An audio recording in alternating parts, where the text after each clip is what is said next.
आमिर खान जो इस वक्त अपनी बेटी आयरा खान की शादी की वजह से सुर्खियों में हैं, उनके बारे में एक खबर और आ रही है। और वो खबर ये है कि वो करण जौहर के शो के फाइनल एपिसोड में दिखाई दे सकते हैं।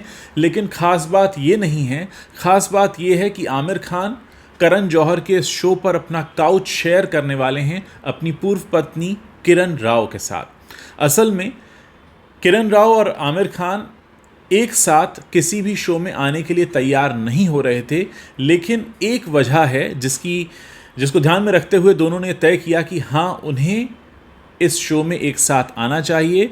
एक्चुअली इन दोनों की एक फ़िल्म आ रही है जिसका टाइटल है लापता लेडीज़, और इसी फिल्म को ध्यान में रखते हुए आमिर और किरण इस टॉक शो पर आने के लिए तैयार हुए हैं। मैं आपको याद दिला दूं कि 26 अक्टूबर को ये करण के शो का 8th सीज़न शुरू हुआ था और अब इसका 13th एपिसोड होगा, जो फाइनल एपिसोड होगा ये 18 जनवरी को स्ट्रीम होगा डिज़नी हॉटस्टार पर, और इसमें आपको आमिर खान और किरण राव दिखाई देंगे। वैसे करण जौहर का ये बहुत स्मार्ट मूव कहा जाएगा, क्योंकि लाल सिंह चड्ढा के बाद आमिर खान एकदम से खबरों से, सुर्खियों से खो गए थे, लेकिन एक बार फिर से वो खबरों में हैं। जाहिर है, जैसा मैंने आपको बताया कि अपनी बेटी आयरा खान की शादी की वजह से वो सुर्खियों में आए हैं और अब उनकी फ़िल्म भी आ रही है।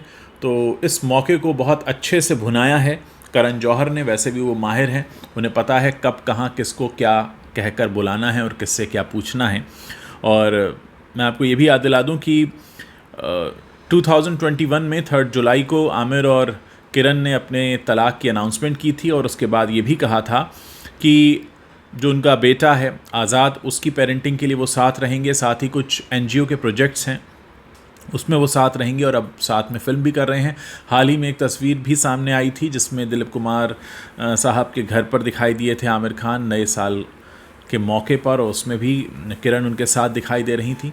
तो कुल मिलाकर मामला ये है कि करण जौहर ने इस पूरे मामले को अच्छे से भुना लिया है। आमिर और किरण से वो डेफिनेटली कुछ कंट्रोवर्शियल क्वेश्चंस पूछने जा ही रहे हैं। इससे पहले मैं आपको याद दिला दूं कि सीज़न 4 में भी आमिर और किरण एक साथ नज़र आए थे, और ये वक्त था 2013 का दिसंबर का, और उस वक्त ये दोनों एक साथ थे। इसके अलावा पिछले सीज़न में भी आमिर को देखा गया था, लेकिन उस वक्त वो करीना कपूर के साथ दिखाई दिए थे, और इस एपिसोड में उन्होंने कहा था कि जो भी करण के इस कंट्रोवर्शियल काउच पर बैठता है वो मुसीबत में तो फंस ही जाता है।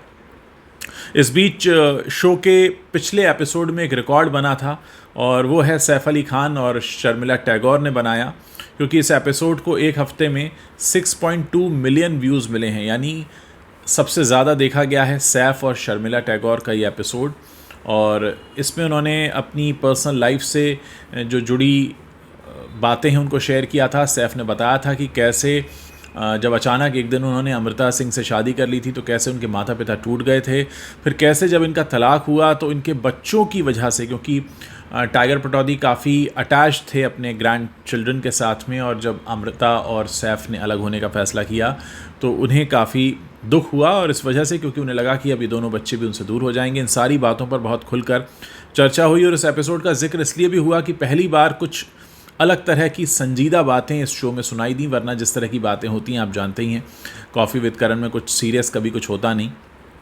और अब 11 जनवरी को इनका जो एक एपिसोड आने वाला है जाह्नवी और खुशी का, उसको लेकर भी इस समय काफ़ी चर्चा हो रही है।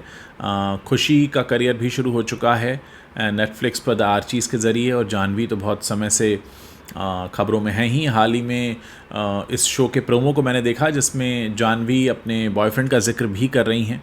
तो कुल मिलाकर ये एपिसोड भी इंटरेस्टिंग होने वाला है। देखते हैं आमिर और किरण जब सालों बाद एक साथ आएंगे तो उनके पास अपने दर्शकों को बताने के लिए क्या है।